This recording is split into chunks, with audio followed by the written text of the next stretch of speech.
What's up, players? Welcome to episode number 90 of Ready Press Play, your weekly source of everything that's new and exciting in the world of video games.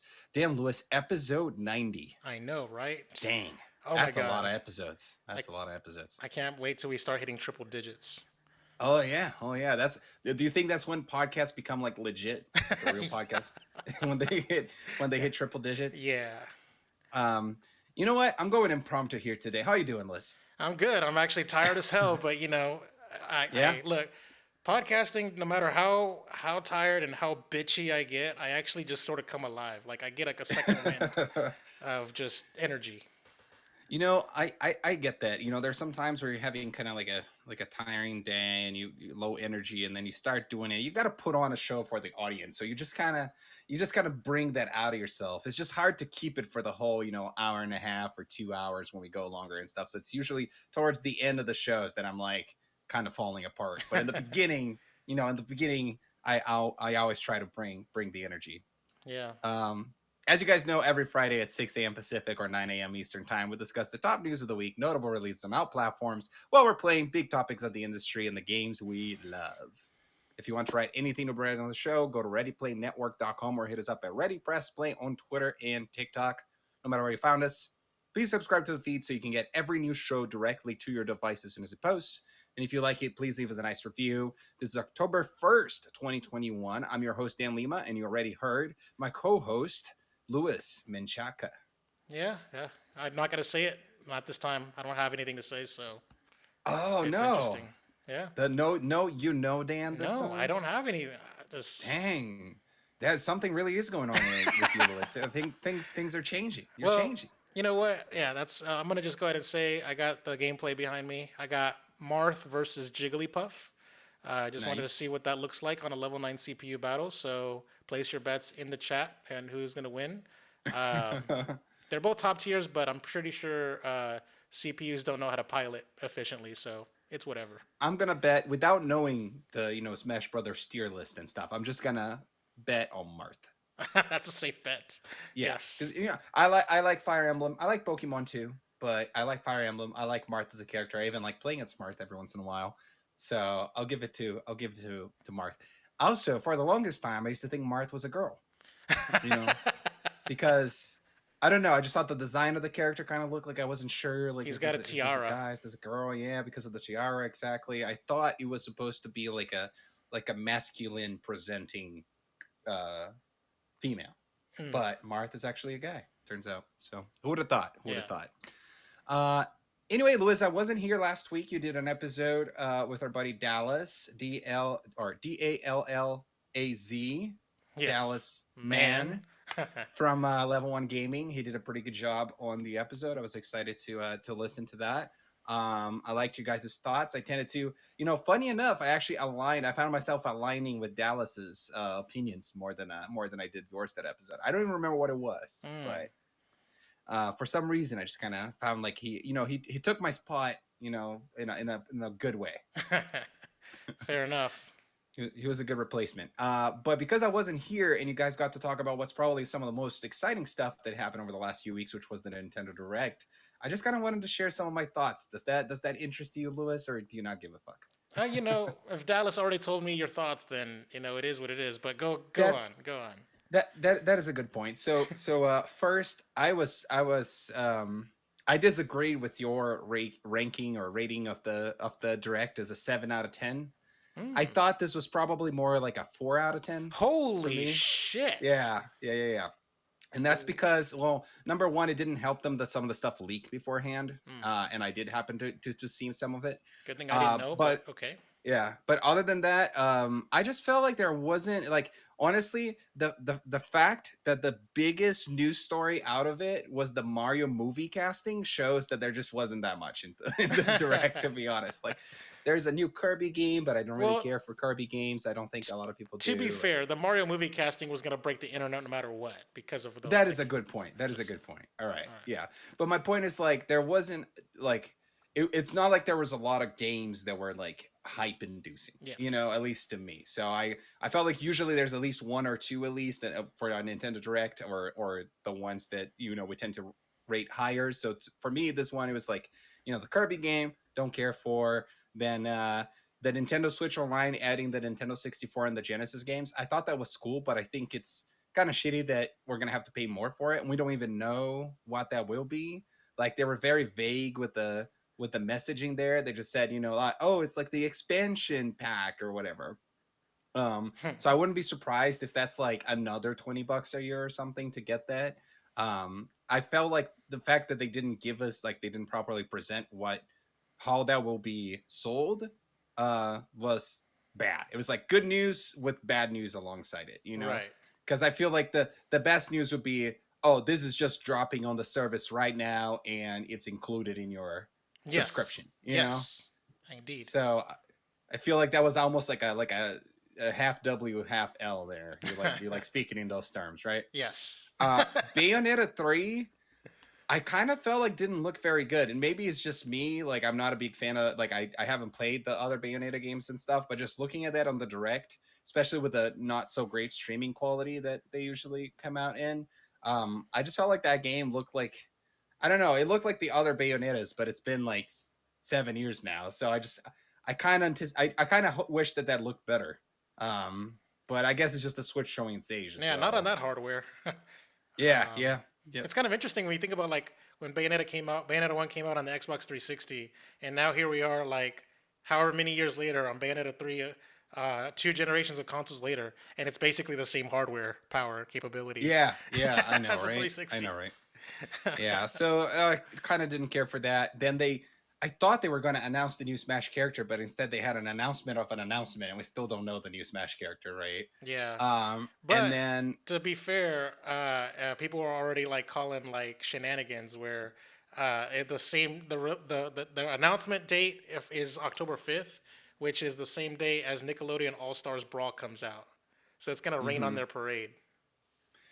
Yeah, well, here's the thing. That's kind of risky though, because if they either have a badass announcement that can overshadow the release of Nickelodeon All Stars, or if they have a bad announcement or like a non-exciting announcement, if they announce Goomba coming Yeah, to Smash, then that's just gonna make Nickelodeon look that much like better. cooler in the moment in comparison. Obviously, I know Smash got the clout that Nickelodeon All Stars does not, but I feel I could see people being like, you know what, fuck this, I don't even want to try this last character, I'm gonna go play Nickelodeon instead. Yeah.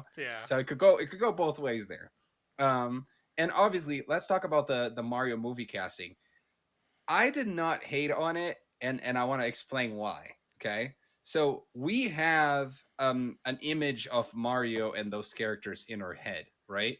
But the image that we have of those characters in our head, in my opinion, is not something that can be fully realized in a feature length animated movie, because I do not want to hear 90 minutes to more of Mario going woohoo, or whatever. We're like used to like that Charles Martinet like traditional voice.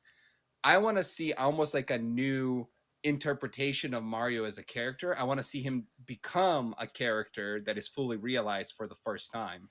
And I feel the same way about all these other characters. Like I feel like what we had up to this point is almost like, it's kind of like the whole thing with Link, right? Where like Link doesn't have a voice yet. We've only had him say, yeah, and that kind of stuff. So we don't really know what kind of character Link is. So I like that we're getting something that will hopefully, in my mind, be so different that it detaches from those expectations. So that's what I want to see. I want to see a Mario that is a new character, that is like a new Mario, that is not the Mario that we saw in the games. The cutscenes of like Mario and Rabbids, like helps me believe that woohoo, like that Mhm, silent thing could work. It's very mhm. entertaining. You know what I mean? Like beautiful realized cutscenes and everything like that. I sent you a video like off camera, like a couple Yeah. days ago about like this is why I don't like, dude. The internet has gone crazy with like looking at like previous voiceovers or like and just superimposing them on like I've seen different videos that I didn't send you, like Donkey Kong, as Seth Rogen's Donkey Kong in a nutshell, or Mhm. you know what I mean, or like Luigi in a nutshell, and it's like Charlie Day and like what I'm saying is like I sent you that video and I'm like thinking to myself like this is like the worst case scenario. It's all everything's memes. You know what I mean? Like I think that's The hilarious Chris though. Pratt meme, like like on the Mario and everything like that. And then Seth Rogen was like, like the whole See, time. that works for Donkey Kong though. And the thing is like this like it's gonna be a comedy movie, right? Like I mean, most of those kinds of animations are comedy or at least part comedy. So I feel like that all just kind of adds to it in a way. And here's the other thing too. Is like I would bet right now that these performances are going to end up shutting us up or like shutting up all the people that are doubting them because I think those actors are all good, talented actors and I think they're going to pull it off. That is just my bet. You know, I could be wrong, but because I believe that, I'm going to give crap to Nintendo. I'm going to say that I wish Nintendo had held off on announcing the cast until they had something to show.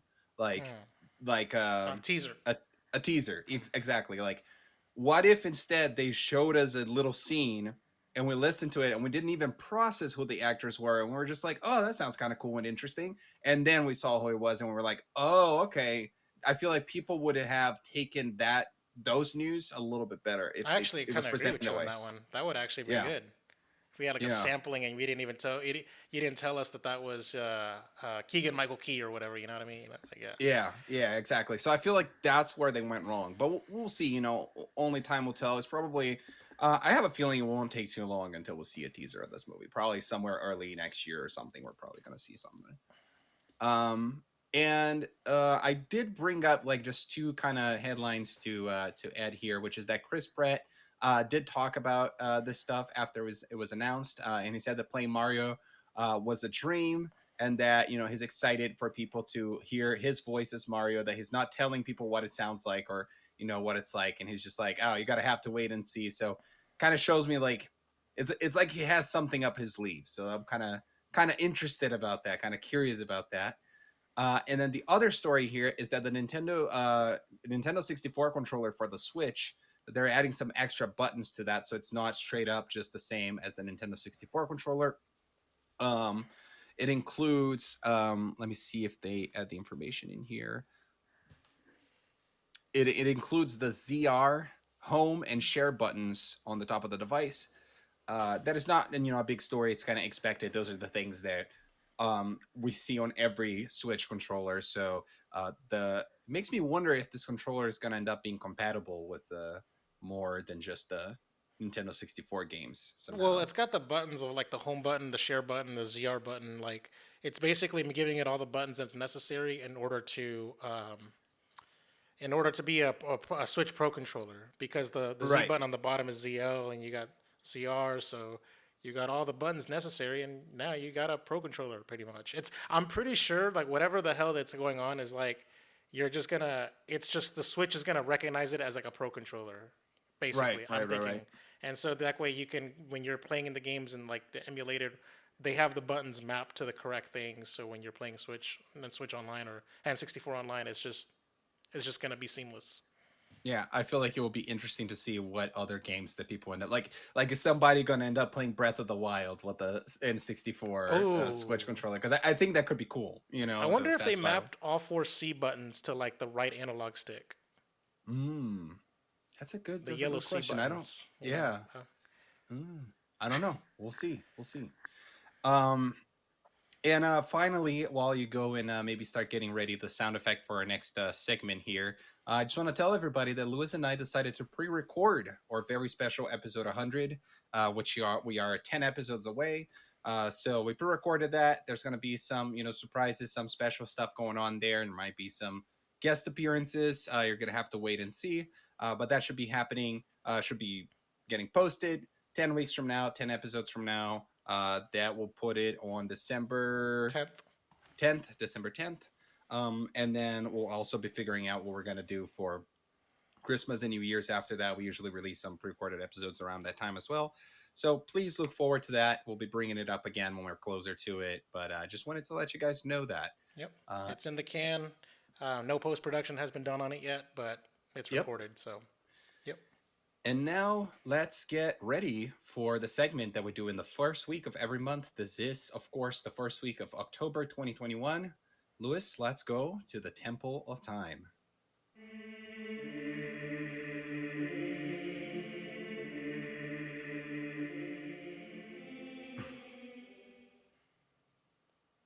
All right, go ahead and call me out here with the doc.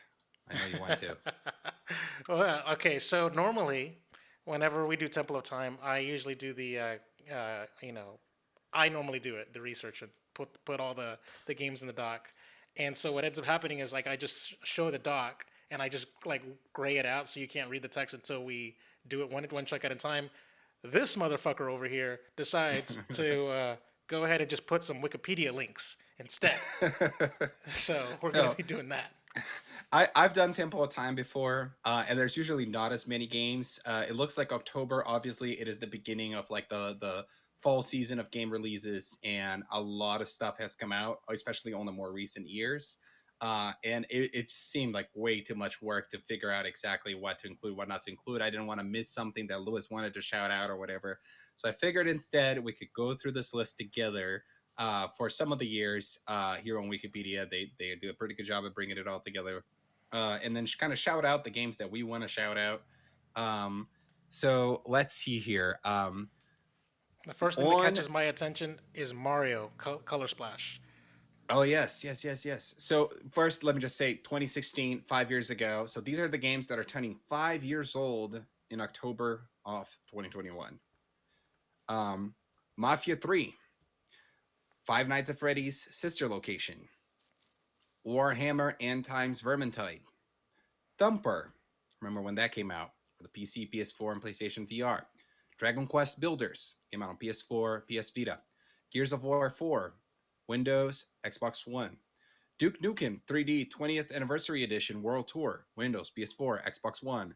Rise of the Tomb Raider 20-year celebration on the PS4, which you might remember in the year prior, that game had come out to the Xbox One as a timed exclusive, and then a year later, they released this like special celebration edition on the PS4, which was really just a game with some extra content, I think, coming to the PS4. Which I got. Yeah.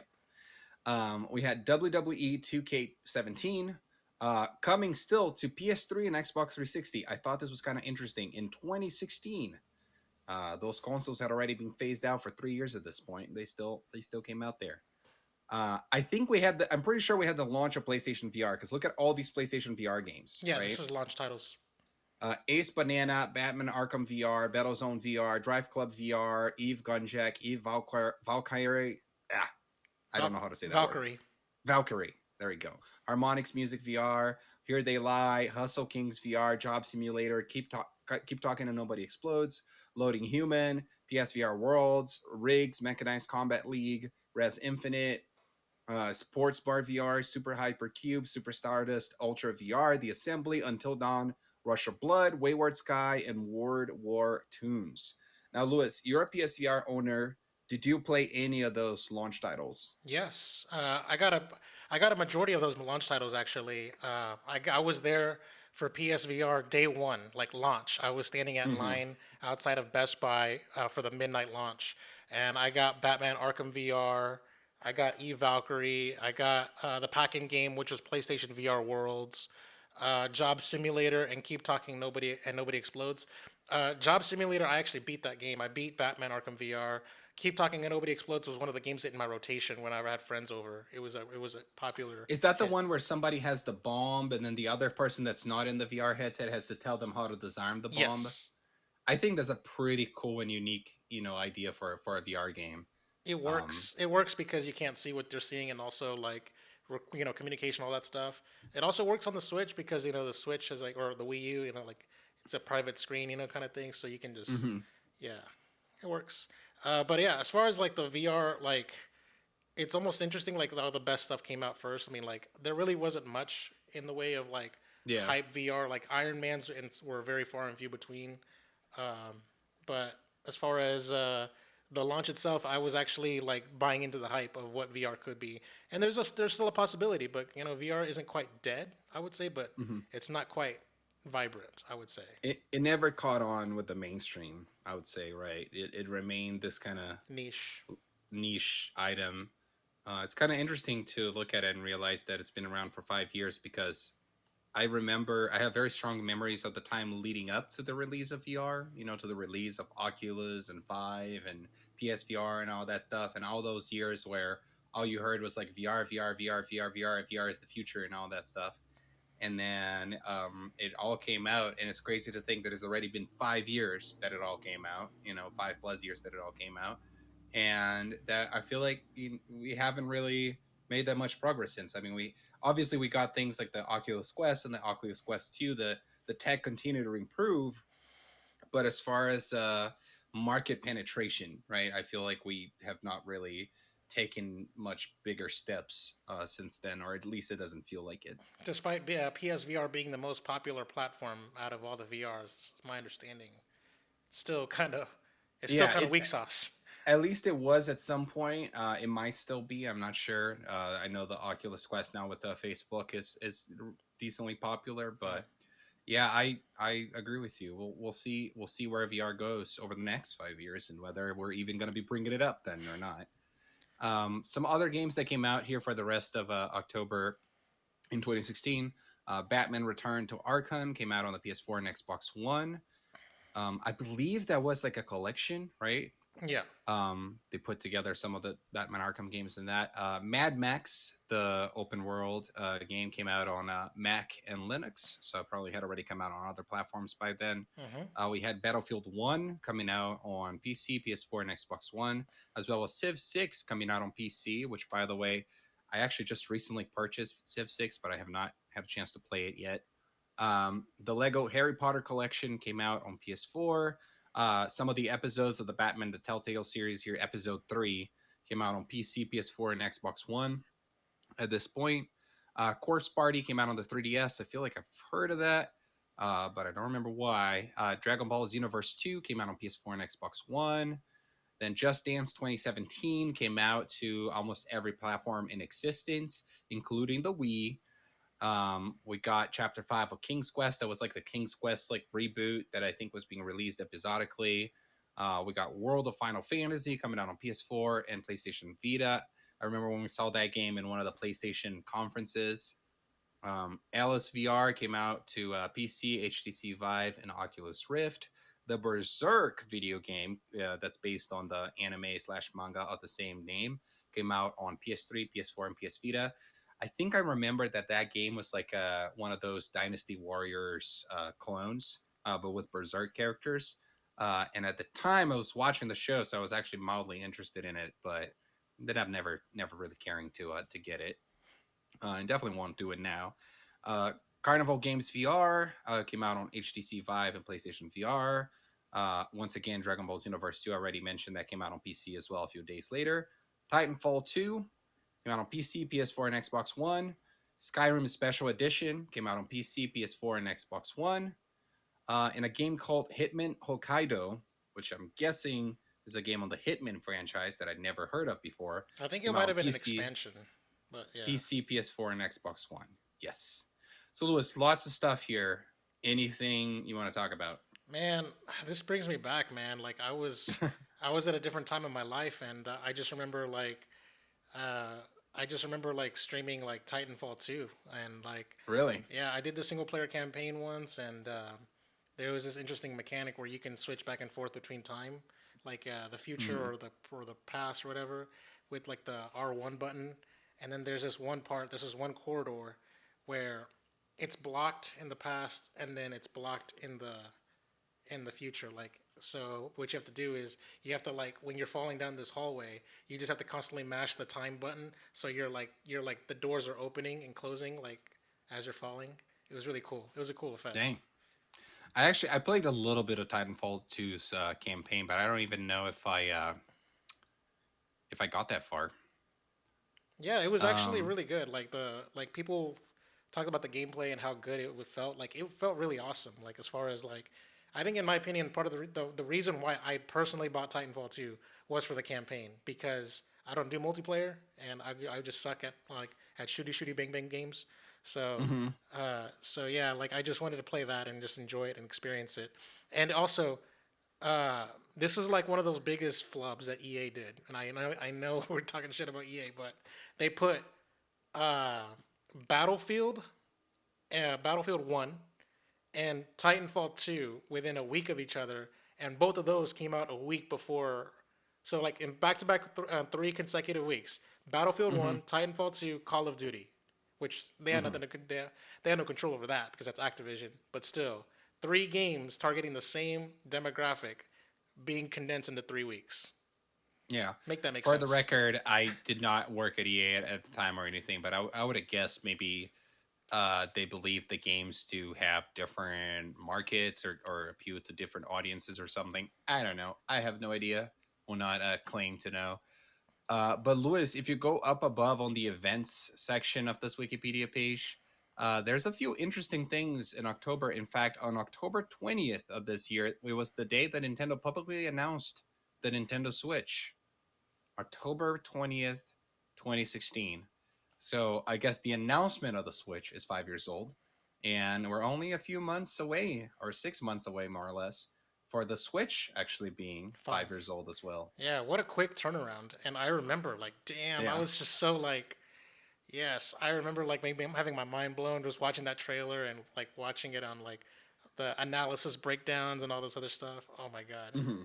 Yeah, and that's also one of the times where like my reaction was like, oh, I don't like the Switch name. I liked it to be the NX. Yeah, You I know. actually really liked Switch as a name from the beginning, and I was very excited about the announcement of the Switch. But with Nintendo consoles, like I would always be excited with the announcement of them, and then they wouldn't necessarily succeed. So, because like a lot of people made fun of the Wii U announcement, but when I saw the Wii U announcement, I was like, "Oh, this looks pretty cool!" Like I really liked a lot of the stuff that they were trying to do with it. So, but I was very excited later to see that the Switch actually lived up to its announcement, because I think that's part of the difference too. That if you go back to that very first Wii U commercial, there were a lot of things that they promised or showed in that first commercial that we didn't get to see for years or at all. You know, Yes. um, Yes. but Um, yeah, I was gonna say like as far as the reason why I thought I was unimpressed by the Switch's name is because with the code name being NX, I was 100% expecting it to be called the Nintendo crossover. You know, but yeah, mhm. whatever. Going back further now to 2011, we got another Wikipedia page here, and those are games that are now turning 10 years old. So not as many games in the list here, which tends to be the case the farther back you go, but still plenty of games. So let's see some that stand out to me here. Dark Souls came out on the PS3 and Xbox 360 on October 4th, 10 years ago.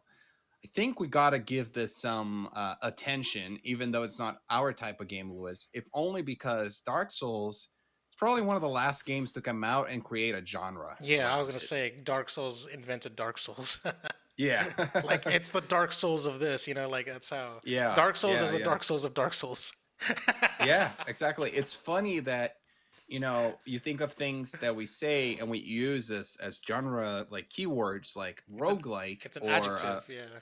or a Metroidvania, right? And both of those are references to games that are, more than like 30 years old at this point.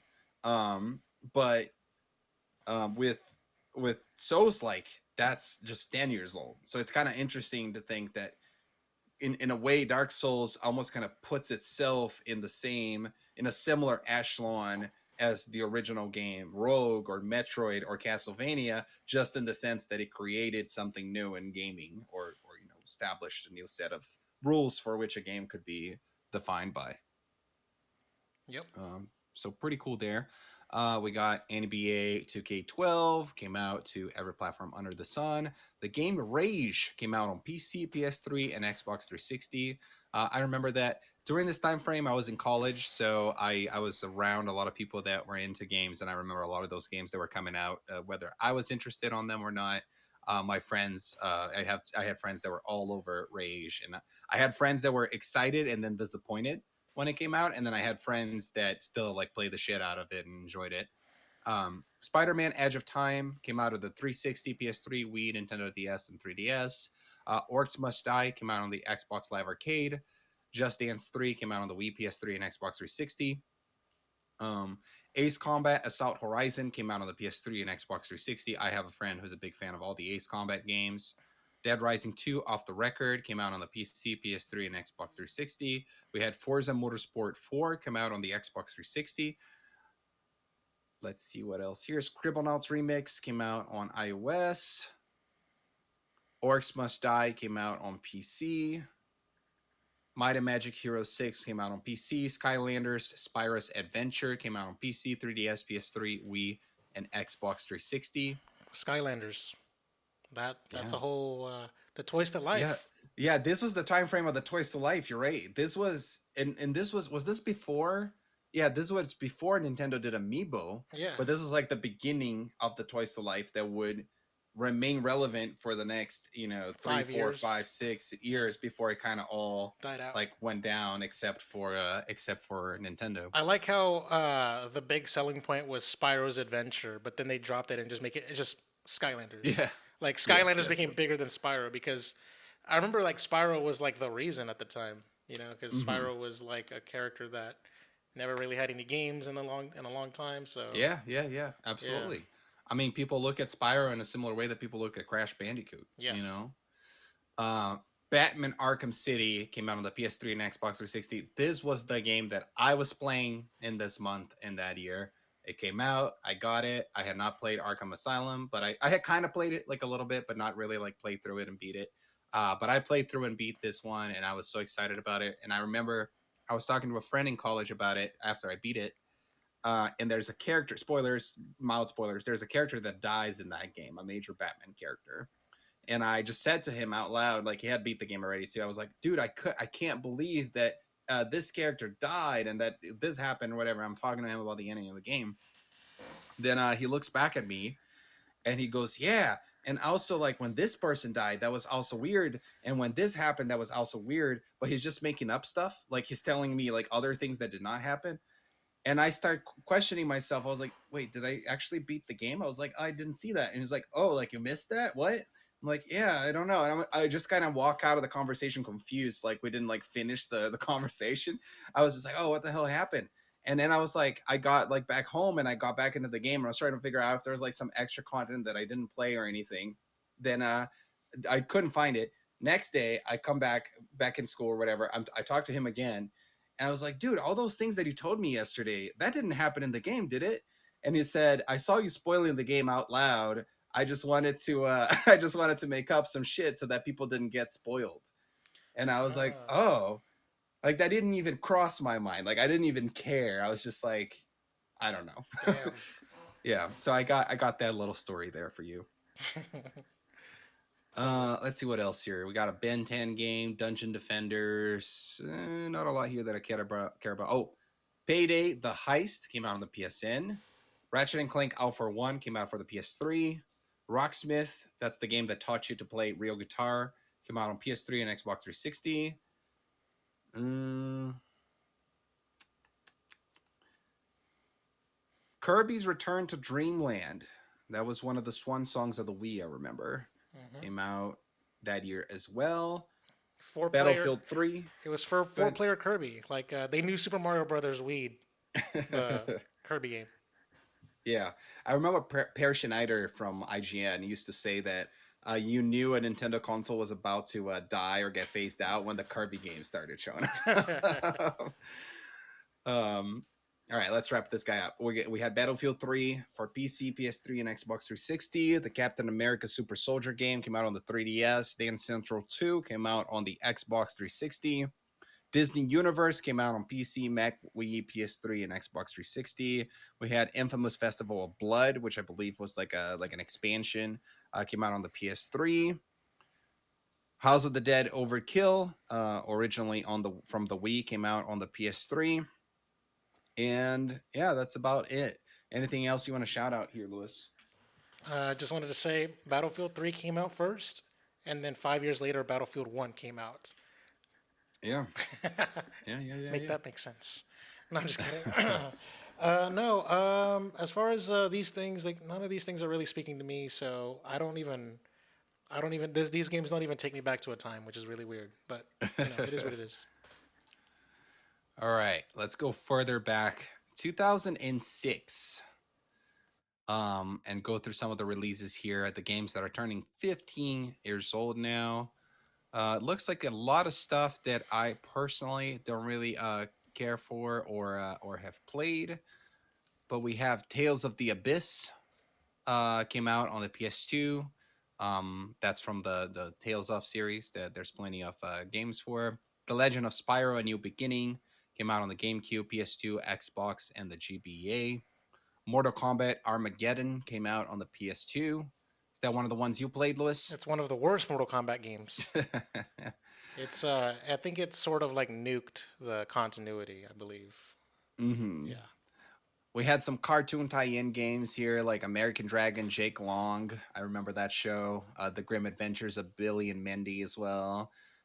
Age of Empires 3, The War Chiefs came out on PC. Battlefield 2142 came out on PC.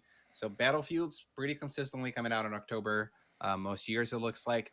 Bully came out on PS2. That's Rockstar's game, Bully. The Family Guy video game, which I believe was developed by my previous company, Heavy Iron Studios, came out on the PSP. Once again, Mortal Kombat Armageddon here, this time for the Xbox. Sid Meier's Railroads came out on the PC. That was kind of one of the Sid Meier, to those that don't know, is like the creative director slash designer of the Civilization series, as well as Sid Meier's Pirates. So that was another game that he made as well. Tom Clancy's Splinter Cell Double Agent came out on the Xbox 360. We had the Zoo Tycoon 2, some expansions coming out on PC. Luminous came out on Xbox Live Arcade. We had a Jaws game, Jaws Unleashed, coming out on PC. Destroy All Humans 2 came out on PS2 and Xbox. Ultimate Mortal Kombat 3 came out on the Xbox Live Arcade. Did you play that one, Lewis? I played that once on an actual arcade machine, but it's just Mortal Kombat 3 but better with like Mm-hmm. with DLC expansion. We had Fear Extraction Point coming out on PC. Marvel Ultimate Alliance coming out on PC, PS2, Xbox 360, and Game Boy Advance. What Shout out the to that one, fuck? right? Game Boy Advance. Yeah. Holy shit! So that game, there's no way the GBA can do justice to that storyline. Those are the times. Well, now tell me, what do you think the Nacho Libre game on the Nintendo DS, what that was like? I don't even know. That Yeah. just that doesn't seem like it makes sense. That's a terrible movie. It's a shitty movie. It just kind of seems like it would, in my opinion, if you were to make a game about that, you would make a shitty WWE 2K whatever on the Hmm. DS. I guess I Fair don't know. enough. Fair enough. That might be what it is. We'll never know. Nicktoons Battle for Volcano Island also came out on PS2, GameCube, GBA, and DS. We had Phantasy Star Universe coming out on PC, PS2, and Xbox 360. Reservoir Dogs coming out on PC, PS2, and X. This was the time frame of the licensed shovelware, really, if you think about it. I don't even know how you Um, make a game out of Reservoir Dogs unless you're making a GTA you clone, I know, guess. a PC Star Wars game and Pirate War Forces of Corruption. We had once again here Splinter Cell Double Agent coming out on PS2, Xbox, and GameCube. Guild Wars Nightfall, which was probably an expansion to the Guild Wars MMO, came out on PC. Pokemon Ranger came out in North America for the Nintendo DS. GTA Vice City Stories came out on the PSP. Final Fantasy 12 came out on the PS2 in the United States. Killzone Liberation came out on the PSP. Need for Speed Carbon came out on the PC, PS2, Xbox, Xbox 360, PS3, and GameCube. Neverwinter Nights 2 came out on the PC. And Tom and Jerry Tales came out on Game Boy Advance and Nintendo DS. Let me just correct you on something that you overlooked. Uh, Okay. Justice League Heroes came out on the Okay. PS2, and I on the Xbox and the DS, but whatever. I only care about the PS2 version because I actually did buy this game. I bought this at the game store, at my local game store where you can find like lots of old consoles and stuff. And Mm-hmm. so I bought it just on the title, like the franchise of what it is, not knowing really what it is. Turns out it's a 3D beat 'em up. It's actually Hmm. pretty good. It's a two-player like co-op beat 'em up, and I actually played through like a good like chunk of it. Like I didn't actually beat the game because I kind of want to. I was beating the game with somebody, with a friend of mine, and I just told myself I'm not gonna play the game on single player. But it's actually pretty good. I actually liked it. The writing was really clever. There were some cutscenes in there that made me laugh. So yeah, take that as you All will. right. Another game that I overlooked came out on October 5th. Desperate Housewives, the game on the PC. What the fuck? It's crazy to see the things that they made games out of during this time frame compared to. I mean, I feel like maybe some of those things would become mobile games today, but I feel like not even that, honestly. I like how this Um, little quick synopsis gives me a quick synopsis of what the game is like. It's basically a sim style game, and that's not mm, exactly what I was gonna have in mind when I was thinking of like a Desperate Housewives video game. My go to was like a dating simulator, like what's that? What is that visual novel kind of thing? yeah, yeah, yeah. I know it's visual novel. That's what it's Yeah, called. Yeah, yeah. I was thinking something like that, like one of them, like oh, it's, you're gonna make them fall in love with each other, pair yeah. them up, that kind of stuff. But yeah. Oh, that's funny. All right, Louis. Now we're back to the dock for 20 years ago on October of 2001. These games are now turning 20 years old. Scooby Doo and the Cyber Chase on PS1 and Game Boy Advance. Time Crisis 2 from on the PS2. Castlevania Chronicles on the PS1. Phoenix Wright Ace Attorney on the GBA. Devil May Cry on the PS2. GTA 3 on the PS2. Virtua Tennis 2 on the Dreamcast. Doom, the version on the Game Boy Advance, Tony Hawk's Pro Skater 3 on PS1, PS2, and GameCube, Crash Bandicoot, the Wrath of Cortex, which I believe was the second game, on PS2, Xbox, and GameCube, Spyro Season of Ice on Game Boy Advance, Aliens vs. Predator 2 on PC, Civilization 3 on PC, Mega Man Extreme 2 on Game Boy Color, Super Street Fighter 2 Turbo Revival on Game Boy Advance, and Mega Man Battle Network on Game Boy Advance. Now, this October is a lot better than the October we just went through, I think. Yeah, why is that? Because we had Time Crisis 2 coming out on the PS2. We had the beginning of the Devil May Cry series. We had Phoenix Wright Ace Attorney, which I never played those games, but I hear really good things about them, and I definitely want to grab some for my DS collection eventually. We had the game that was arguably the game that reinvented the GTA series and established the blueprint for all the GTA games that would come after that, which was GTA 3. We had Tony Hawk's Pro Skater 3, which is one of the best games in the series, apparently. We had a new Crash Bandicoot game. We had a new Spyro game. We had Civilization 3. We had lots of good stuff this month, I think, compared to the month that we just went through in 2006, which was pretty much mostly shovelware. That's true. That is true. Fair enough. Fair enough. Um, what's kind of interesting is like, at the time, like I was a bit of a bitch when it came to like gaming at the time at this present time. Like in 2001, like I didn't really own consoles, and if I did, like I owned a PS2 at the time, but like I didn't buy games for it because it's like Right. it was one of those situations where like my parents buy me a console and a couple of games at launch, and then they never supply me with new games to keep it coming. I just sort of play that for an entire generation. But like I was remember going to my cousin's house and watching him play Grand Theft Auto 3, and I remember thinking to Hmm. myself like, well, no, I'm not into like violent M-rated games, so I didn't really like it personally, but I guess like I don't like playing it, but I liked watching him play it, which is really weird. Right. And I thought to Right. myself, man, this game must not have any end. So I don't think that's true. I think there is an end, but to me, it kind of felt like a game that never ended. Right. Going back another 5 years to October of 1996, 25 years ago, the Mortal Kombat Trilogy came out on the Nintendo 64, PlayStation 1, and the Sega Saturn. Command and Conquer Red Alert came out for MS-DOS. Twisted Metal 2 came out on the PS1. Destruction Derby 2 came out on the PS1.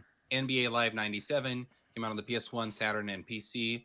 And a game called Pandemonium came out on PS1, Sega Saturn, and the PC. Wow, what trash! We went from a high to low. Yeah, I think yeah. the best thing was a port of a Super Nintendo game trilogy, Genesis Yeah, game trilogy of games. On the yeah, with 64. Mortal Kombat, right? Yeah, I mean Yeah. Twisted Metal, I guess, but I think people like Twisted Metal, but I wasn't one of them. So Hmm. there's that. 30 years ago, there was nothing. I straight up couldn't find anything. Let me know if you if you do call me out. That's fine. But I didn't see anything that came out 30 That's years ago crazy. in 91. But then if you go further back, 35 years ago, Namco released Genpei Toma Den, which I know nothing about. Okay. And Sierra Online expanded their quest line with King's Quest 3 to Hair is Human and Space Quest 1, The Sarian Encounter. So those are these like very old like adventure PC games that I feel like a lot of people nowadays don't really know, but that really started like that was like the birth of a lot of these adventure games that we know nowadays, like the Tim Schafer games and stuff. Like they were inspired by, you know, King's Quest and Sierra Online. So 40 years ago, on October of 81, Frogger was distributed in North America by Sega Gremlin. Williams Electronics released Stargate, the sequel to Defender. So most of those are, you know, those are all like basically arcade news. Sega released Turbo, a racing video game that featured a third-person perspective rear view racer format. The first arcade system board dedicated to pseudo 3D, which was called the VCO Object, had a sprite scaling graphics debuted with the release of that Turbo game. Rock Ola's Fantasy was the first game to have a continue feature, and Atari Incorporated released Tempest, one of the first games to use Atari's color quadro scan vector display technology. It was also the first game to allow the player to choose their starting level. So I included those here just because I thought I found these fun facts, and I just thought it was kind of cool that a lot of those features that we know from, you know, arcade games and games in general seemed like they were born in this year of 81. Yeah, it looks like everything had to start somewhere, like a continue feature, choosing your Yeah, level. Like those things are all like quite quite essential, and it's really right. interesting that somebody had to do it first, and you don't even think about that. Yeah, exactly. Like I feel like a lot of those older games, like they don't even get the credit for the things that they possibly invented, right? Yeah. And then finally, 45 years ago, October 76, this is the oldest stuff that we have on the list today. Warner Communications acquired Atari from Nolan Bushnell for $28 million, which imagine what $28 million was worth And 45 years and ago. 76. Yeah, Yeah. and he stayed on as a chairman.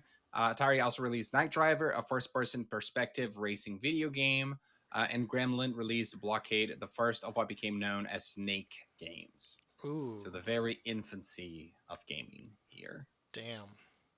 Snake, Yeah. man. I played Snake on my cell phone in the 90s, so it's kind of interesting. Yeah. Uh did not know that Atari was bought out by Warner, by the way. I could have sworn like Atari was just their own company. So that's interesting to see that. Yeah, same. Yeah, Lewis, this is it for a Temple of Time today. Lots of interesting stuff, you know, lots of movie tie-ins and TV show tie-ins and other stuff. Some games that spoke to us in more recent years, some games that didn't, some starts, many starts of franchises and starts of features and etc. But you know, just another interesting month to look at and reminisce about. Okay. Cool. Yeah. Now, let's get on with the show here and get ready to talk about our topics of discussion. Here we go. With our great, awesome Metal Gear Solid sound effect there. Metal Gear Solid, of course, the franchise that's typically associated with PlayStation, the franchise that started on the PlayStation 1. Talking about PlayStation, we got a new studio finally officially joining the PlayStation family, and that is, of course, Bluepoint Games, which we heard about a long time ago. There was a confusion with the image that they released on social media when they're announcing the acquisition of another studio. I think it was Housemark or something. But now it is finally, you know, official, and I'm going to bring this as reported by Jonathan Dornbush for IGN. Lewis, what do you want to say? So just got to say real quick, I bet you that they were planning on doing a dual announcement, but some kind of legal red tape happened and they had to push the Mm, announcement back. totally fair. Probably the case. I'm actually surprised at how long it took for them to announce it because I thought especially once it like leaked that they would just get it out of the way, but they must have been waiting on something. I think you're onto something there. So let me read the beginning of this article here, and then we can discuss. Sony Interactive Entertainment has announced yet another studio acquisition. Bluepoint Games, the developers of the Shadow of the Colossus remake on PS4, and most recently the PS5 remake of Demon's Souls. Bluepoint and PlayStation have worked closely together for years, but the news comes after the studio's latest successful release, as Sony confirmed Demon's Souls has sold more than 1.4 million copies since release. IGN spoke with PlayStation Studios head Herman Holst and Bluepoint president Marco Thrush to learn more about the acquisition, PlayStation's overall studio strategy, and about how Though Bluepoint is steeped in PlayStation Remaster and Remake expertise, it wants to explore original ideas. Demon Souls was only released last November, and while Bluepoint isn't officially announcing its next game, Thrush explained that the studio is aiming to work on original content going forward. No exact details about what the original content Bluepoint is working on will be, so it remains unclear if it is a new game that is part of an existing IP or something new entirely. So we can leave it there. IGN has some more in-depth details about the stuff, but there's not really any more headlines coming out of this right now. Lewis, yeah, Sony got Bluepoint Games. They've been working with them for a while. This feels like a very obvious Sony acquisition. What do you think about that? Yeah, I mean, this is kind of like very obvious, and it's like a shoe in. It's like, who are you gonna get? Your second parties. You know what I mean? Like, Right. not surprised. But you're right. I would say it. I would kind of like, second your motion about surprised that it took this long to announce, given like the previous, Twitter leak or whatever, like the image that had to be like scrubbed and all that Yeah. stuff. So you're right. That took a little bit of time, but I am actually more disappointed in the fact that they're not going to make another remake of something, because like I feel like that's their lane, and I feel like Yeah, that they're would so be good a at it, right? yeah, they're so good Yeah. at it, and also like with PlayStation. PlayStation has like gone on the record about like why play old games? Old games are old, right? You know what I mean? Like that one Yeah. quote. So like if you put on another fresh coat of paint on an old game and make it modern, then you can like basically like just it works. It works to your benefit. Besides, PlayStation sure likes their remakes, making the Demon Souls remake, one of their flagship launch titles for the PS5. For a while, the only exclusive game that you could only play on the PS5 until Returnal came out. And then also, we recently heard that apparently the original The Last of Us is being remade and all that stuff. So, yeah, it would make sense for them to continue remaking games. I wonder if it was almost like a condition from Bluepoint's part themselves, like, hey, we want to do new stuff. And I wonder also if they could lead two projects at the same time, because it seems like that's what Sony is going for. Insomniac has multiple projects going on. Naughty Dog might have multiple projects going on. Sony Santa Monica, now we know, might have two projects going on because Cory Barlog is working on something else that is not God of War Ragnarok. So I wonder if maybe they're gonna, staff up Bluepoint even more than it already is, and they're gonna be doing, a remake simultaneously with some new IP, or perhaps a new take on an existing PlayStation franchise that has been, abandoned or put to the side or something along those lines. Yeah, fair enough. Yeah. Now, on to our next story here. Grand Theft Auto Trilogy Definitive Edition leaks in new rating as reported by Michael McWhorter for Polygon. A new rating for Grand Theft Auto, the Trilogy Definitive Edition, appears to verify reports that a remaster of the original PlayStation 2 and Xbox era trilogy is coming to modern platforms. Korea's Game Rating and Administration Committee, generally a reputable indicator of releases, recently published a rating for Grand Theft Auto, the Trilogy Definitive Edition, for unspecified platforms from publisher Take-Two Interactive. Take-Two has not announced the definitive edition release, but the publisher said in August that it has three new iterations of previously released titles, which it describes as sports and remastered titles in its pipeline. A remaster of the trilogy, GTA 3, GTA Vice City, and GTA San Andreas, has long been rumored. A report from Kotaku in August, citing sources, said that the three games are being remastered in Unreal Engine with a mix of new and old graphics, as well as an updated but still classic user interface. A Rockstar Games spokesperson did not provide comment on the rating when contacted by Polygon. Um, Rockstar Games already published those Grand Theft Auto games under the title Grand Theft Auto The Trilogy for other platforms, according to listings on the PlayStation Store for PS4 and Steam for Windows PC. So, Lewis, do you think we're going to see, it seems pretty safe now that this is actually going to happen. The question is, when do you think this is going to happen? And are you excited for this? Okay, well, not really excited because again, I'm not a Grand Theft Auto person, but Mm-hmm. this is quite an obvious move. I mean, again, like it's so easy to farm, your old successes and your old stuff, and there's gonna be an audience for this about like people that like to go to the throwback and everything like that, and also you can Mm-hmm. like make a pretty penny doing that, appealing to like the nostalgia crowd, but also like getting the youngins and like letting them know what it's like to play a classic GTA game with like some modern amenities, you know what I mean, sprinkled in there.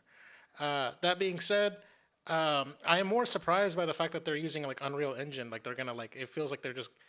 It almost kind of sounds like they're like remaking a couple of things. Like the fact Mm-hmm. that they're trying to do like something where like they're mixing in new and old graphics is what it says makes it to me seem to me that it's gonna be like GTA 3, but how you imagine it. You like how your memory Hmm. remembers it is what they're kind of look like they're trying to go for. I'm, a, Yeah. I'm all for it. I may even pick it up. As far as strategy, like if I'm running this shit, when do I release it? Probably Q1. Hmm. So that thing, I feel like that makes sense. It's a port. Yeah, you want to make your holiday games like be like your GTA 5, PS5 update, or your uh, Right. GTA 6 or whatever, like a holiday title, you know. So Yeah. that's probably where I would slot it in. Yeah, I would really hope this is like a meaningful remaster and that the games actually do look nice for today's standards. Because I never played GTA 3 at all. Vice City and San Andreas, I remember going to friends' houses that had it and like kind of messing around with it with them. You know, take turns and you're just kind of mess around the city and do shit until your character gets healed or something, and then the other person will pick up the controller. And then people would be like, "Oh, did you know you could do this? Did you know you could do that?" And show you the things you could do in the game. But as a kid and never really going back to play those games since then and never owning the games, I actually like I have those memories pretty jumbled, and I don't really know, like I don't really remember exactly like how I felt about the games as much, other than just like, oh, this is cool. Like it felt like something you couldn't do, you know, Yeah. and to play those games. So I think it would be really cool. I would love an opportunity to actually go back and revisit those games in a way that feels more modern. I love personally how many remasters and remakes and things that we're getting nowadays as new ways to experience these old games. Um, for instance, you know, Leah right now, she's playing through the Mass Effect remastered trilogy, and I've been just kind of sitting next to her doing other things while she's been playing it. And it's really cool to see that the games look new, you know, and that she's experiencing them now. And meanwhile, you know, we play through Halo, and now I'm playing through Halo 2, and those games look pretty good too in the Master Chief collection. So I'm all for that stuff. Very excited to see this, and I would probably pick it up, if not immediately, you know, in the first sale or whatever. You know, at some point I probably would. So, question: Is this a situation where if you were running shit, you know, would you like have the exact same cheats with the exact same combinations for the people that memorize the cheat codes? Like that, Oh like yeah, this. 100%, a hundred Also, do you percent. add new cheats that were never provided, or do you just keep it vanilla? You know, it's interesting because I feel like developers do not put as much effort nowadays as they did in the past with the whole like secrets and cheats and things like that in game. But Agreed. I feel like I would vote that they need to keep everything that the original games had, but then also add on top of it. That's that's what I think they should do. All right. Cool. The next story here, also on the subject of remakes, but this time on Nintendo's side. Emily Rogers says that Nintendo is working on a Metroid Prime 1 Switch remake for next year's anniversary. This is reported on My Nintendo News. Famed Nintendo insider Emily Rogers has tweeted about the long rumored Metroid Prime trilogy for the Nintendo Switch system. She believes that idea may have been scrapped, as she has heard that Nintendo has been busy working on a remake of the first Metroid Prime game for the Nintendo Switch system. The original game in the Metroid Prime series made its debut on the Nintendo GameCube back in 2002. The Metroid Prime remake is being created by the Kyoto based company to celebrate the beloved franchise's 20th anniversary. In this case, it would be the 20th anniversary of Metroid Prime specifically. Emily says she isn't completely sure if the Nintendo Switch Metroid Prime trilogy idea has been canned, but she's under the impression that the remake of the original has replaced that idea. Uh, and then they put the original tweet here. Lewis, are you disappointed? Do you believe this? Do you think this is not true? Where are you thinking? I'm disappointed. I'm like, you know, that just kind of okay. Full on remake, I guess, is a good thing as far as like having more features and having like more extra coat of paint, right? Hmm. But you know, more. I mean, you can literally do more with less. You know what I mean? Like porting Yeah. it is going to be less hassle, less work, and everything like that, and you get all the content that people are ready to get people ready for Metroid Prime 4. Um, so I'm not You sure how I know feel about this. I'm a little miffed, but what yeah, this got me thinking, because my gut reaction is the same as yours. But I was thinking, you know, we kind of got ourselves caught into the cycle of asking for Metroid Prime trilogy for a long time now. People were already asking for that on the Wii U, I think, before we even got to the Switch, and we just keep hearing the predictions and talking about it over and over again. They were not necessarily even thinking that critically about it. We just keep repeating it and repeating it and repeating it.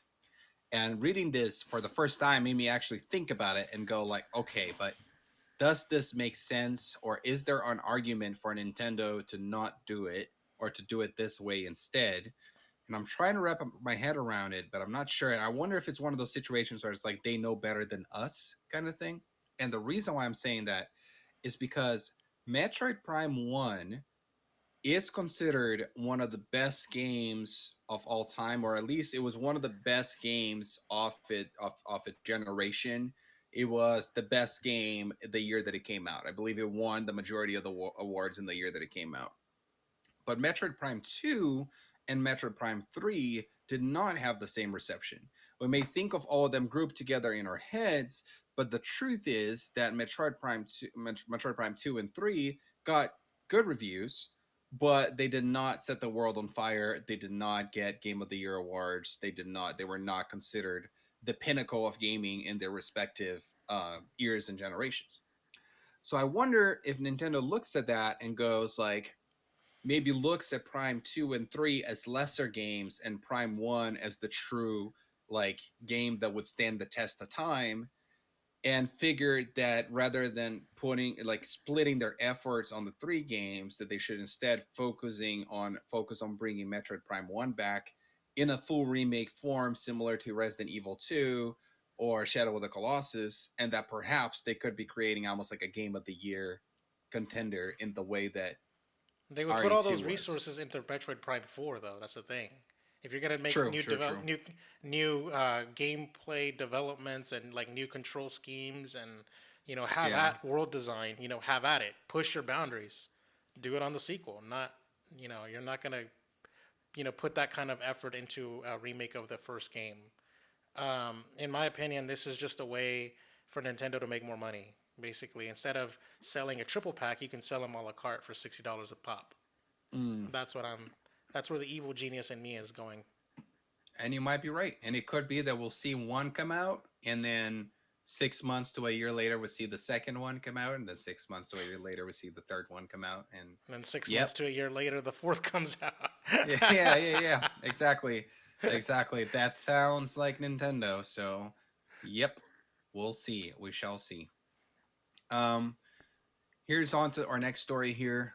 As reported by Tom Phillips for Eurogamer, Microsoft's Perfect Dark reboot will be co-developed by Crystal Dynamics. Microsoft's mysterious new Perfect Dark game will be co-developed by Marvel's Avengers and Tomb Raider studio Crystal Dynamics. It is a surprising announcement considering the fact this reboot was until now an entirely first-party project. Crystal Dynamics, meanwhile, is a subsidiary of Square Enix, but it does make some sense. The initiative, Microsoft's Santa Monica-based team set up to work on the project, was founded by former Crystal Dynamics boss Daryl Gallagher, and also counts Tomb Raider reboot director Daniel Neonberger Newberger. among its ranks. Newberger, yeah. Open quote, Perfect Dark update. We are partnering with Crystal Dynamics, the world class team behind character driven games such as Tomb Raider, to bring this first person spy thriller to a new generation. Kind of interesting they didn't cite Marvel's Avengers there, despite the fact that it's their latest release. The initiative revealed on Twitter this morning. Yep, there we go. Yeah, there's no mention of Marvel's Avengers. He thought, the Tom Phillips thought the same thing I did.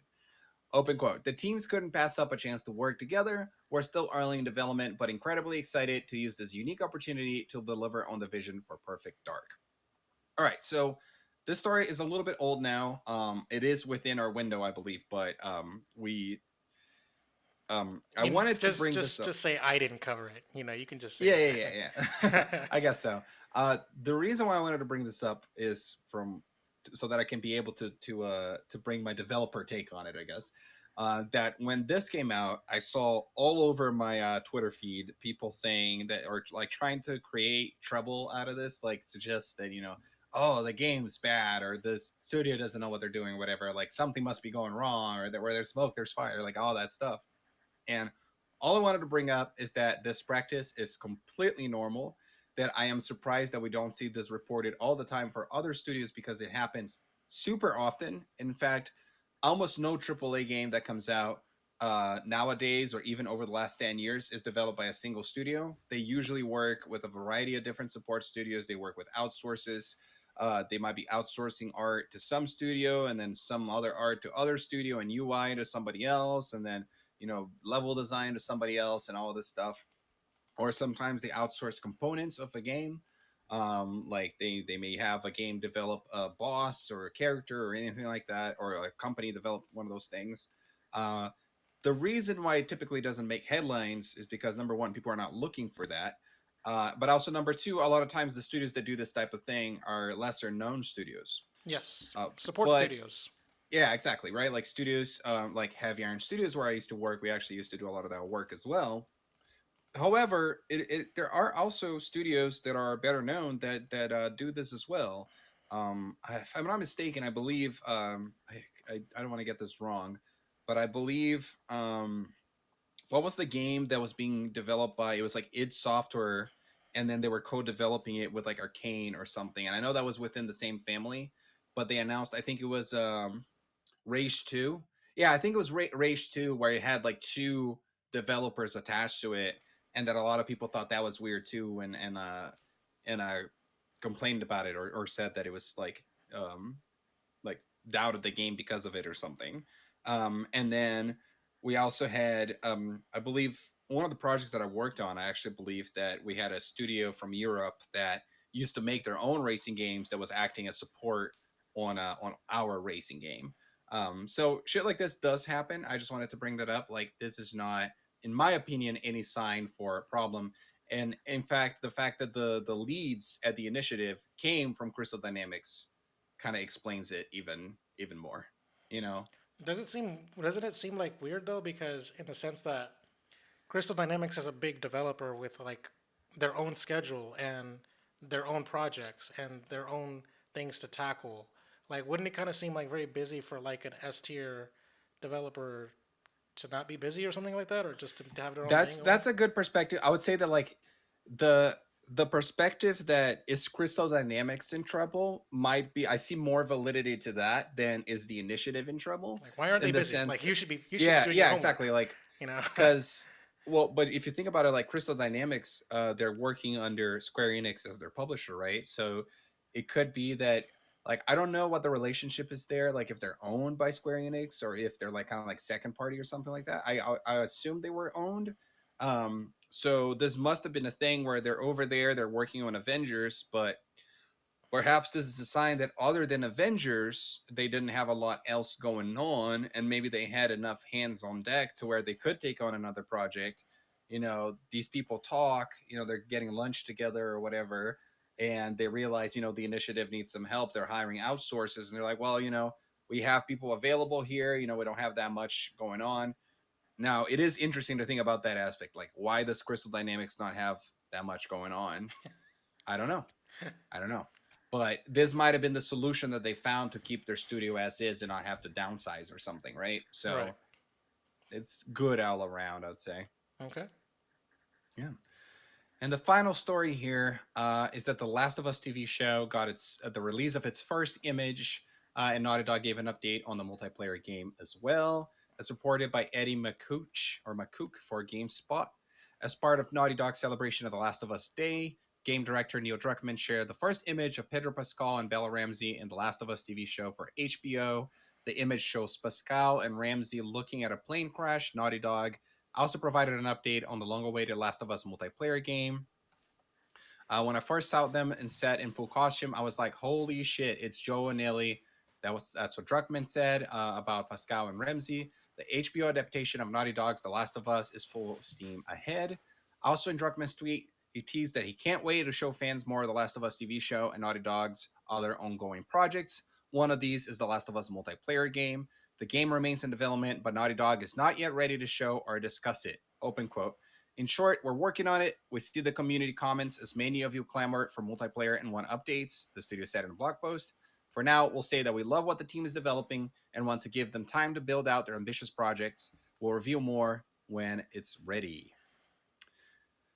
Hmm. So that's pretty much it here. Lewis, what did you think of this shot of the show? That's all we have so far. This looks like a still from like the PS4. Mm. like straight up. Interesting. I Interesting. liked it. I'm all for it. Perfect costume design, especially on Joel. It's like that iconic color and backpack and all that stuff. Uh huh. You said to me about like, oh, I wonder what they're gonna do for the Last of Us Day. Well, here it is. You know what I mean? Yeah. Yeah. Uh, Yeah. Exactly. I was kind of hoping for some more, to be honest. Like with the things that we have in the horizon, the multiplayer game, the supposedly the remake of the first game, the show. Like I thought we are gonna get a little bit more than what we did. Um, with this photo, I don't know. Like I am still very excited for the show. I have been the entire time, but I don't think this photo is enough to get me as excited as I want to be. You know what I mean? Like it's not like I want to see more, like I want to see their faces, I want to see the movement, and I want to see a more compelling environment because I get your point on the costume design, that's spot on. But when I look at the setting, like just the like a green plains with the plane in the background, that looks almost like kind of boring to me. Like think about the looks that the destroyed cities with the vegetation growing over that mix of like um biologic stuff with the concrete jungle, like yeah, off the city, and like the way that they interlace together. Like I would much rather have a shot like that than this bland like just set up green plains, like interesting. um Well, so that I think the part of the reason with that problem is like although that shot is cool, that requires special effects. To have a yeah, skyline shot of like, debris and moss and all this other stuff, like destruction, that takes a lot of like VFX and work. right, This is a little easier to do because you just put a fake plane crash, kind of like sprinkle it in yeah. in Photoshop. Yeah, yeah, yeah. Yeah, exactly. So that was my only thing with it, is that I wanted to see something more impressive as far as the scene. Right. But it's good enough, and it's something, and I can't wait for this freaking show. I really hope we get it sooner rather than later. And the multiplayer game, still not a lot of information. I could have sworn that this, we got Last of Us Part 2 on June last year. I could have sworn that was coming shortly after that, but more Yeah, than a year later and still nothing. that's So my next question. Is like, is multiplayer gonna be a standalone like $60 or $70 price thing? Where it's like, I was expecting it to be like the multiplayer gets it a free update, to like Last of yeah, Us 2. at this point, I think that Naughty Dog decided to join the multiplayer like realm. Like they want to compete. I think now I'm beginning to think they want to compete with Warzone and Fortnite and Halo and all that stuff. So I think they're probably making a fully realized standalone multiplayer experience that could be $60. It could also be free. I don't know, we'll see. But the more time passes and the more we don't see it, the more I realize that I think they're tackling something much bigger than what we originally would have expected. Fair enough. Right, let's hit up those extra news. We got a bunch of items here. Number one, Twitch has officially unveiled a new suite of tools intended to help combat the increasingly prevalent phenomenon of hate rating. We talked about that recently. Looks like they're doing something about it, so good for them. Number two, Mojang reportedly has at least two new Minecraft games in the works. Number three, Fall Guys has a Guinness World Record for being the most downloaded PlayStation Plus game ever. Ooh, Number four, these are Japan exclusives, but I wanted to cover them anyway. Two stories. Nintendo will be re releasing Breath of the Wild and Splatoon 2 on the Switch with their respective DLC included in the package. And also, Nintendo is producing a 6-button version of the Genesis controller for the Switch. of course. Both of those, so far, Japan only. We'll see whether they come to the US or not. Number five, Activision Blizzard, sued by the US Employment Commission, we talked about in previous shows, has agreed to an $18 million settlement. Number six, two Netflix stories. They've announced that they have acquired Night School Studio, the developer behind Oxenfree and After Party. And they have also announced a new game. It is a tie in to the show Kate, and the game is called Kate Collateral Damage. And it is coming October 22nd to PC. It's also developed by a Brazilian studio, so I thought that was interesting. Number seven, Super Nintendo World's Donkey Kong expansion is officially opening in 2024, including a roller coaster and expanding the Mario area of Universal Studios Japan by 70%. Yay.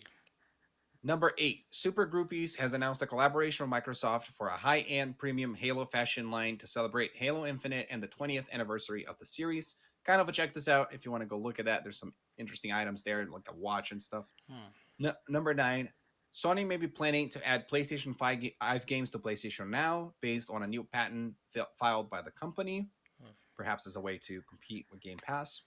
Number 10, PlayStation has handed its Twisted Metal series revival to Destruction All Stars developer Lucid Games, sources have informed. Don't. Number 11, the Game Awards 2021 will take place on Thursday, December 9th. It has been announced. In number 12, Christopher Judge, the voice actor behind Kratos in 2018's God of War, posted on Twitter Thursday that he's to blame for the delay of God of War Ragnarok on himself and his health. Very interesting Twitter thread. I didn't expect to see that. I don't know what that really means, to be honest. We can talk about that a little bit after we do the roundup, which includes Disco Elysium: The Final Cut is coming to Switch, Xbox Series X and S, and Xbox One on October 12th. Resident Evil 4 VR has been announced and comes out on October 21st, exclusively for the Oculus Quest 2. There's a Space Invaders Forever special edition coming to the Switch this year. Life is Strange Remastered now has a new date coming out February 1st, 2022. And Blossom Tales 2 The Minotaur Prince is coming to the Switch in 2022. You know, Dan, you didn't give me one of those "you bastards" or "those bastards" headline. The closest one was the Japanese exclusive Nintendo stuff, but yeah, I don't know. Actually, you know what? Those bastards. Nintendo should be putting out a. Nintendo should not be putting out a 3-button controller. Period. Like that should not. No, you're right. Those bastards. Um, There we go. yeah. So this Christopher Judge thing, that was he posted a thread on Twitter basically, and he's talking about how he got he had health problems, and because of that he had to delay his recording sessions for Kratos, and because of that he's basically saying, if you're mad about the game being delayed, blame me. It's my fault because of this. But I don't believe for a second that that is the only reason that game did not come out in 2021. That sounds really weird to me. Yeah. Um, Not like that wouldn't like affect the schedule anyway, but that should not like. I still believe that game was always intended to come out in 2022 anyway. But I will say this: that guy, he's really interesting. He sometimes comes across to me like the kind of person that says things that he's not supposed to say. Um, I remember him on the Game Awards, I think, giving like an acceptance speech, and he seemed like he was kind of drunk or something, and he was just having a really hard time. Like he was trying to tell a story, and it's very confusing and stuff. Um, so yeah, I don't know. It's kind of interesting that he blames himself, though. You I know, wonder, like, what's the schedule is like as far as um, when in the process is like VO and mocap done? Like, is it hella I early think on, it's or I can it be think tacked it's on? I think it's decently early. And I think a lot of the animations and stuff are made like post VO, you know. I don't think it's like super early. Like, let me put it this way: I don't think they would be doing VO on the year of release or even the year before. It probably like if there's like if there's like a 5-year development cycle, they would probably have it done by year 3. You know, by the halfway point, they would probably And then have it done. if As that were far the as I case, know, wouldn't they have like recorded all their lines in early 2019? Well, he says August I don't know. 2019. I couldn't walk, so I guess Yeah, yeah, yeah. I don't know, but yeah. Yeah, so it probably that's the interesting thing is like it probably pushed the development further, but I feel like that's not the only like they needed more time for that game. There's no way that game was going to come out in 2021. Nothing's going to make me not believe that, honestly. But Fair enough. yep, yep. All right, so Lewis, if that's it, do you want to take over the show from here You know what? Before I take over, I just want to say I'm pretty sure I called December 9th privately between the two of us. I said, "Oh, for it's the gonna Game be Awards? yeah," because it's a Thursday. I said, "Oh, it's gonna be a Thursday, and it's gonna be this." You know, You know what's interesting? The previous events you were able to go and buy tickets for. It looks like this one is going to be invite only. So I'm going to see I am in the industry. I want to see if I can figure out if there's a way for me to get an invite because I would hope there is, but I don't know. Oh yeah, one last thing that caught my attention: the fact that Netflix acquired some studios, the Night School Studio. They Hmm. that almost kind of reflexly, I want to say those bastards, but also at the same time, we covered earlier in the podcast on a previous episode about Netflix wants to make more games. Yeah. So this is that initiative coming to fruition. So Yeah. Yeah. Yeah. Yeah. yeah. That's true. That's true. All right. I guess it's time for me to take over the show. What are you buying? All right. So for new releases, I have some headlines that Dan made it very explicitly clear on the doc that I should only read the headlines and not pull up the articles. So here we go. Pokemon Unite's new patch adds a Switch offline mode and rebalances some moves. Next up is Tom Hardy is now available on Fortnite. Oh, oh my God! I'm just not finding this out. Yes, he's gonna be in his Eddie Brock form and Venom guise, which is interesting because I have Venom already. So I wonder if it's like a different model of Venom or if it's the same one, just reused as an asset. Yeah. I don't But know. yeah. Next up, Sony's recent PlayStation 4 firmware update version 9.0 has quietly solved an issue with the console's internal CMOS battery. I covered that on last week's show. Oh, okay. So I missed it. I didn't remember it. But yeah, we talked about how that was a problem with the PS4 weeks ago, and then I saw this headline. I thought it was relevant. Yeah, that was one of the topics of discussion. Next up is the latest Xbox Series system update has made it easier for users to emulate classic consoles such as PlayStation and Nintendo 64, which, by the way, I think I saw a YouTube video about covering that very topic. It had like Mario in the thumbnail or something. Dolby Vision for gaming is now available on Series consoles. I saw that splash screen Yeah. on my Xbox. It was part of the same update. Yeah, so Yeah. they that's interesting. Dolby Vision gaming. Like I know they had Dolby Vision for like HDR and Hmm. streaming and movies and stuff. So okay, that's interesting. Um, all right. So now on to the actual traditional releases here. All right, let's get myself set up here. All right. So first up, we got FIFA 22, PS5, Xbox Series, PS4, Xbox One, PC, out on October 1st. Also out on the 1st is Phoenix Point for PS4 and Xbox One. And next up, we have a bunch of games coming out on October 5th, which is this Tuesday.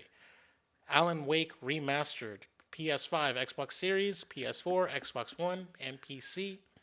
In this award-winning cinematic action thriller, troubled author Alan Wake embarks on a desperate search for his missing wife as he discovers pages of a story he has supposedly written. Wake's grip on reality is threatened as he confronts the darkness closing in. The horror story is coming true. Cool. Next up is Hell Let Loose, out on PS5, Xbox Series, and next up is Jet the Far Shore for PS5 and PS4. Okay. Next up is Lego Marvel Superheroes for the Switch. Interesting. And the big one, Nickelodeon All Stars Brawl. I've been seeing people, a lot of Smash players, talking about how they're going to cover this game and all that stuff, so, or switch and drop Smash for a while for this game. So, it comes out on PS5, Xbox Series, PS4, Xbox One, Switch, and PC. Fuck, that's oh my god, I don't know. Damn, do I buy it on the Switch or do I buy it on PS5? I don't know. I don't know. That's your choice. Whatever you think you're gonna. You know what? You're probably gonna want to play this game with your friends, right? That's probably gonna get added to the game night Yeah, rotation thing. So yeah. whatever would make that the most convenient, What's kind of probably the interesting is Switch. like if I put it on the Switch, we can use GameCube controllers. But if I use the Right? Yeah. PS5, if I buy it on PS5, we have to use dual senses, which is I don't know Do you if even have four dual I have senses? three. Yeah. But whatever. Anyways, brawl it out as your favorite Nickelodeon characters in a bombastic platform battles with a powered pack cast of heroes from the Nickelodeon universe. Face off with all stars from SpongeBob SquarePants, Teenage Mutant Ninja Turtles, The Loud House, Danny Phantom. Ah, The Real Monsters, The Wild Thornberries, Hey Arnold, Rugrats, and more to determine ultimate animation dominance. With unique movesets and attacks inspired by their personalities, each character has an individual style of play, enabling endless action for Nickelodeon's legion of fans. Select your favorite and then let the intense brawls begin with the online and local multiplayer action. All right, this has convinced me. I'm gonna buy it twice over on PS5 and Switch. Really? I don't know, maybe that's a possibility. I actually think the game might have one of those day one sales on the Switch. By the way, let me pull it up. Interesting, interesting. Next up is Super Monkey Ball Banana Mania, which I believe was covered on E3, so that's cool. PS5, Xbox Series, PS4, Xbox One, Switch, and PC. Roll throughout wondrous worlds with II and friends as you race to top monkey mad scientist Dr. Bad Boon from blowing up Jungle Island. Join the all-star monkey team of Mimi, Gon Gon, Baby, Yan Yan, and Doctor as you bounce, tilt, and roll your way across hundreds of delightfully crafted levels and mazes. It's monkey business for the gang as you take down Dr. Bad Boon and steal back your beloved bananas. He's a bad boon, as in baboon. Nice. Finally, or next up, on October 6th is Art of Rally PS4 and PS5. Next and finally, rounding it out is the game that should have came out in February. Far Cry 6 is no longer shovelware. PS or not shovelware, vaporware is what I meant to say. PS5, Xbox Series, PS4, Xbox One, Stadia, PC, and Mac on October 7th. Welcome to Yara, a tropical paradise frozen in time. Far Cry 6 thrusts players into the adrenaline-filled world of modern-day guerrilla revolution. As dictator of Yara, Anton Castillo is intent on restoring his nation back to its former glory by any means, with his son, Diego, dutifully at his side.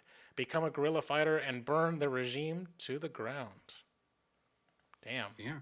So it looks like Nickelodeon All Star Brawl is gonna it's gonna retail for $50, but it's discounted to 40 right now on. I already checked it on the eShop as well as the Xbox store, Damn. and it's in both, so it might be the case on PlayStation as well.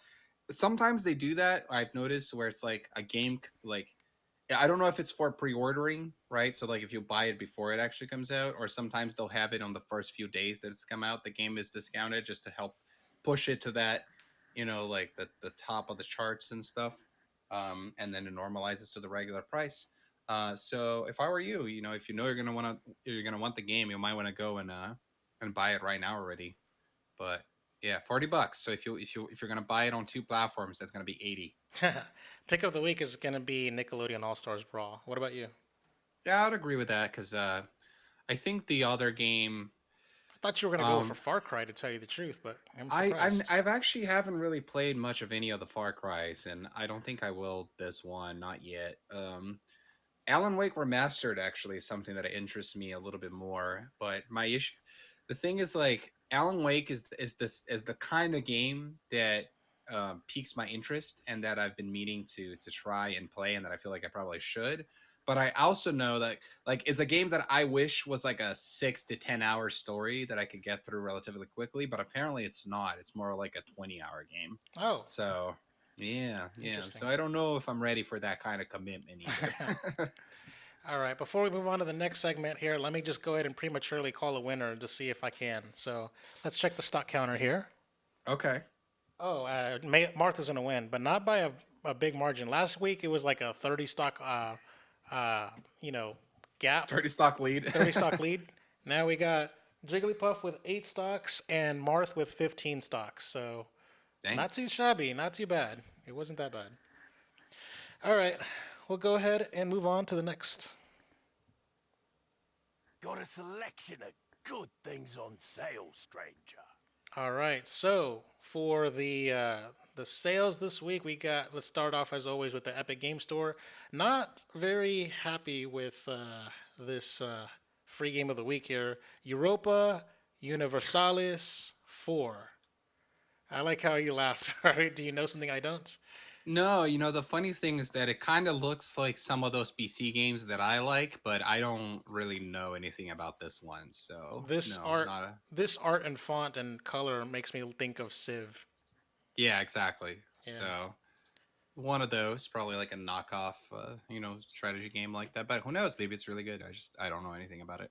Lead any nation from Renaissance to Revolution in a complex simulation of the early modern world. Master the art of war, diplomacy, and trade to shape and change your nation's history. Interesting. A strategy game. So, yeah, Hmm. free for the week. And next week's free game is allegedly PC Building Simulator. That does not sound very exciting. Number one, and number two, what kind of gameplay are you going to be dealing with? I mean, come on, you just I actually think it sounds very interesting because I've never built a PC before. I wonder if it's one of those things where if you get really good at it, then you're able to build your own PC. Like it teaches you how to build a PC. I mean, be like, oh, power um, supply, motherboard, RAM, yeah. like cooling fan, you know what I mean? Like, whatever. If Henry Cavill can do it, I can do it. Just want to throw that out there. All right. Next up, PlayStation Plus games for October have been announced. It's being headlined by Hell Let Loose, which didn't we read that on the new releases? Hell Let Well, Loose.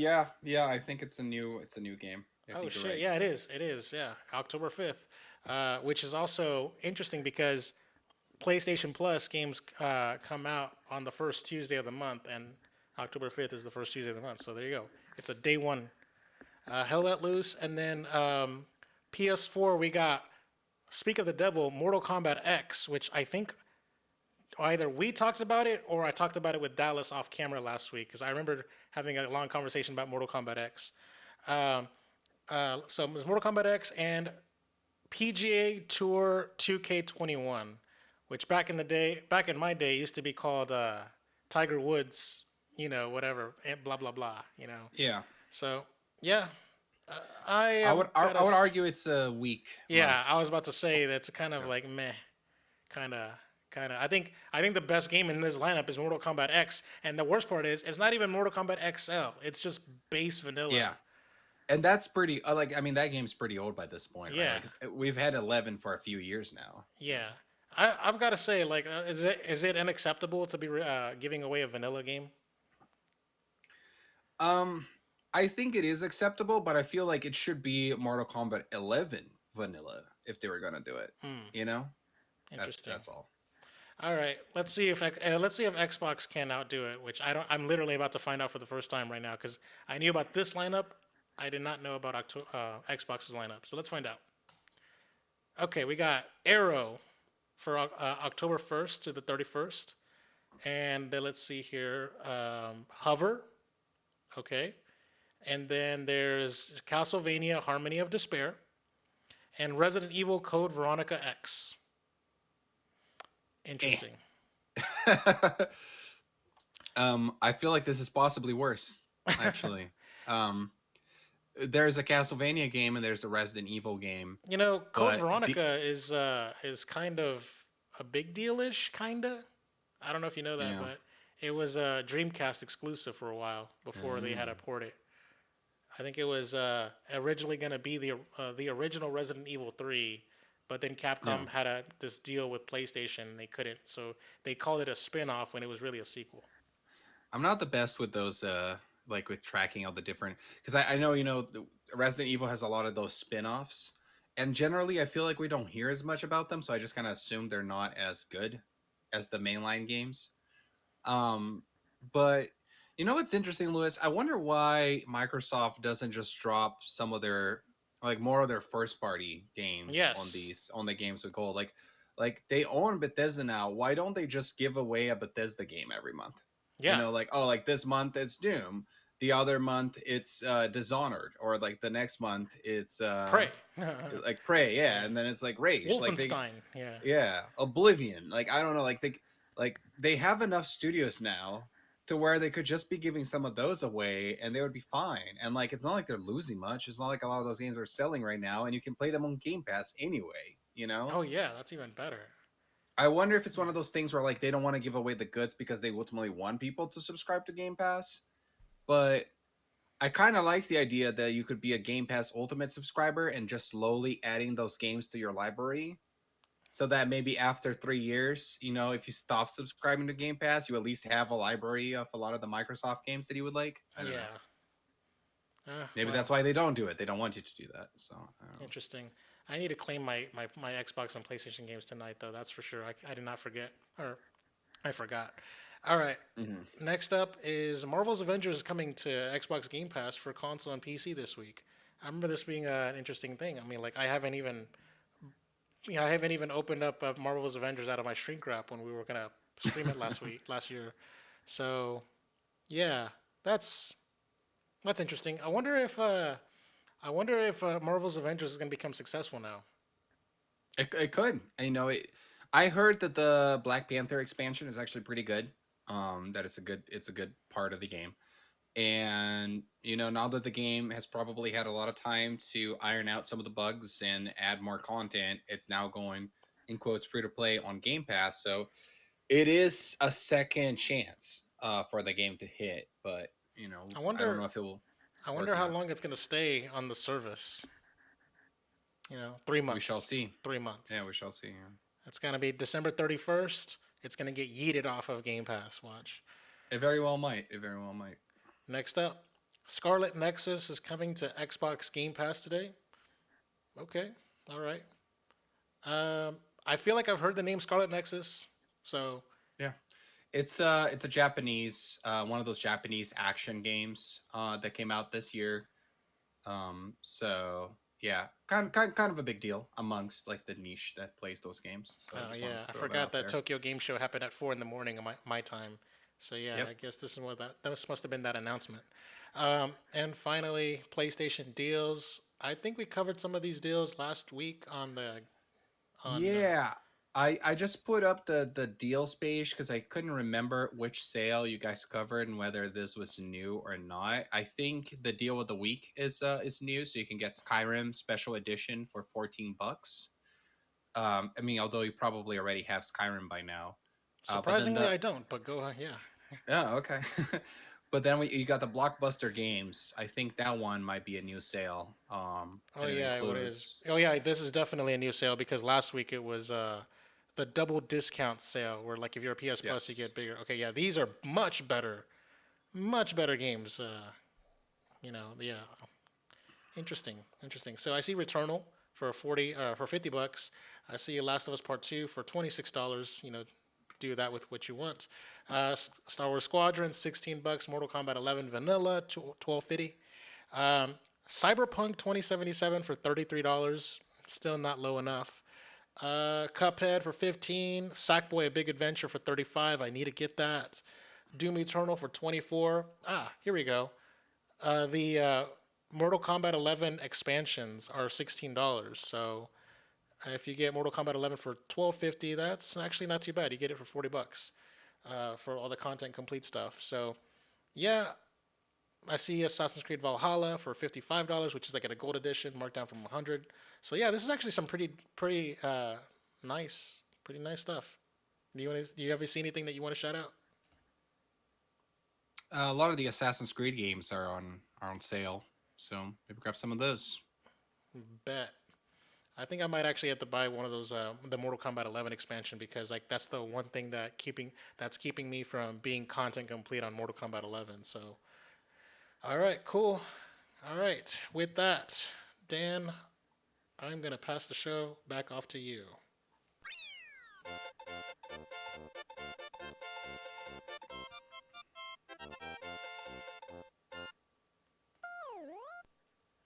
Louis, before we end the show, I just want to do like an impromptu, short little segment here. I was looking because we mentioned the Game Awards right earlier in the show, Mm-hmm. and we're now starting the final quarter of the year.